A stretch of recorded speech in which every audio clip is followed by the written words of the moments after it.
Nous traitons souvent les lieux où nous vivons comme de simples décors de nos vies, des contenants pour nos affaires, des abris contre la tempête. Mais vous êtes-vous déjà arrêté pour considérer que votre relation avec un lieu est aussi complexe et vitale qu'une relation avec un autre être humain? Lorsque nous entrons dans un nouvel espace, nous avons tendance à chercher des raccourcis. Nous voulons nous sentir chez nous instantanément sans faire le travail d'arriver.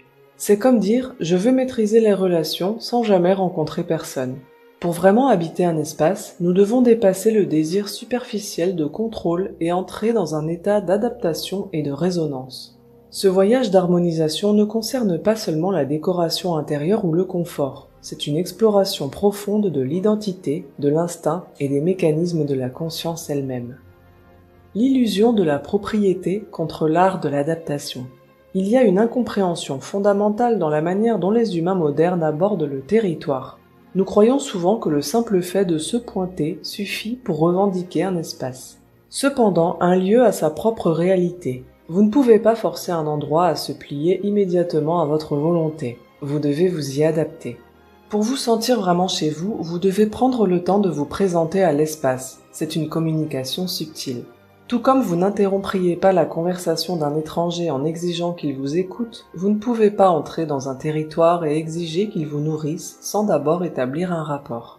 Cette adaptation nous oblige à baisser nos défenses. Souvent, nous résistons à ce processus à cause du déni d'existence. Nous voulons le résultat, sécurité, confort, sans l'expérience, vulnérabilité, temps.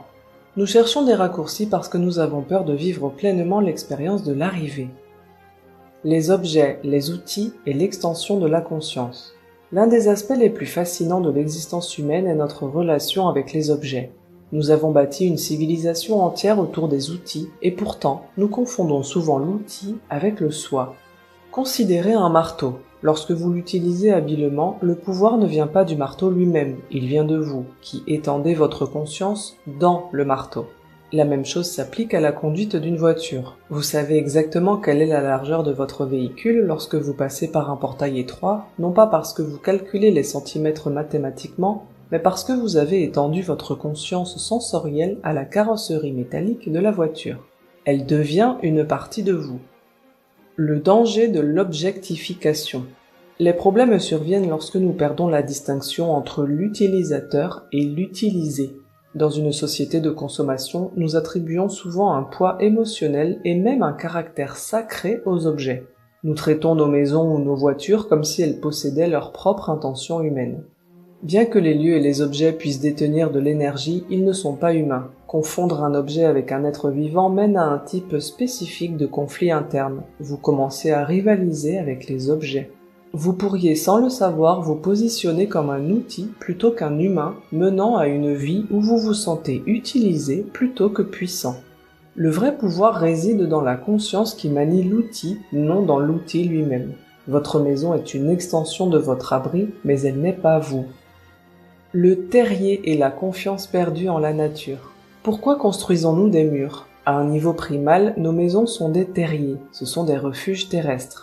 Si nous regardons notre lointaine histoire évolutive, l'arbre était notre sécurité, un endroit où se percher au-dessus des prédateurs.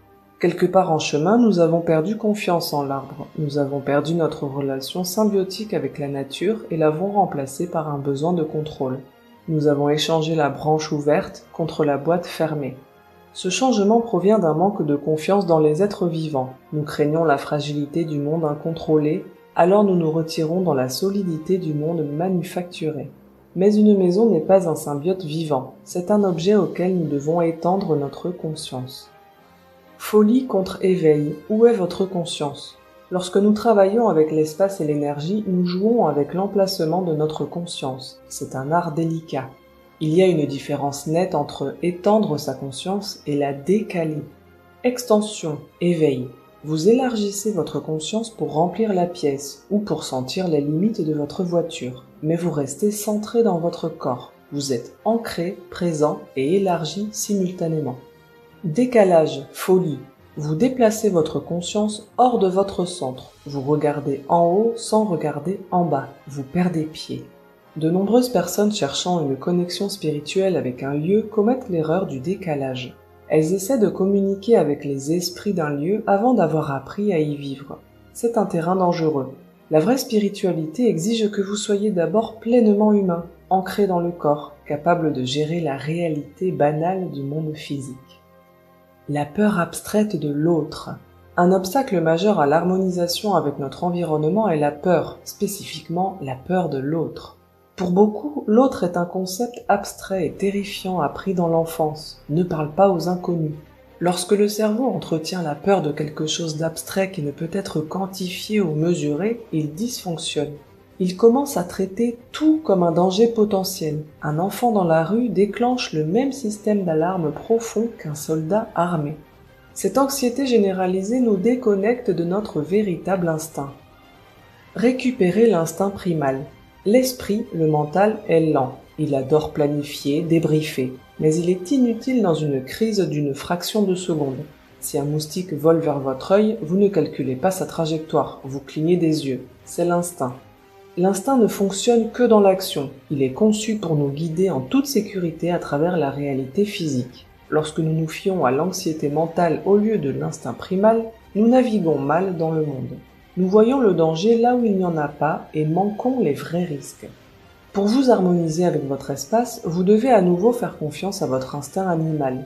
Vous devez cesser de craindre l'autre abstrait et vous fier à vos sens immédiats pour vous dire ce qui est vrai ici et maintenant. La territorialité est un jeu humain. Enfin, nous devons comprendre que le territoire est une construction sociale, pas physique. Votre maison ne se soucie pas des limites de propriété. La terre ne sait pas où se termine votre titre de propriété et où commence celui de votre voisin. Le conflit territorial est toujours une dynamique d'humain à humain. Poser des limites, que ce soit pour empêcher un voisin de se garer dans votre allée ou pour définir votre espace personnel, consiste à affirmer son autorité parmi les gens. Cela exige que vous soyez présent, humain et clair. Vous ne pouvez pas vous attendre à ce que l'esprit de la maison mène vos batailles. Vous devez habiter votre rôle de gardien de votre espace. Conclusion, vivre pleinement dans votre espace. S'harmoniser avec votre environnement ne relève pas de formules magiques ou d'un feng shui parfait. Il s'agit de corriger votre posture intérieure. Arrêtez de prendre des raccourcis. Présentez-vous à votre espace. Ne vous confondez pas avec les objets. Vous êtes la conscience. La maison est le vaisseau. Ancrez-vous. Étendez votre conscience sans quitter votre centre. Faites confiance à votre instinct, lâchez les peurs abstraites et faites confiance à la capacité de votre corps à naviguer dans la réalité. Lorsque vous cessez d'essayer de contrôler le monde par la peur et commencez à l'habiter par la conscience, vous ne trouvez pas seulement un endroit où vivre, vous trouvez votre place dans le monde.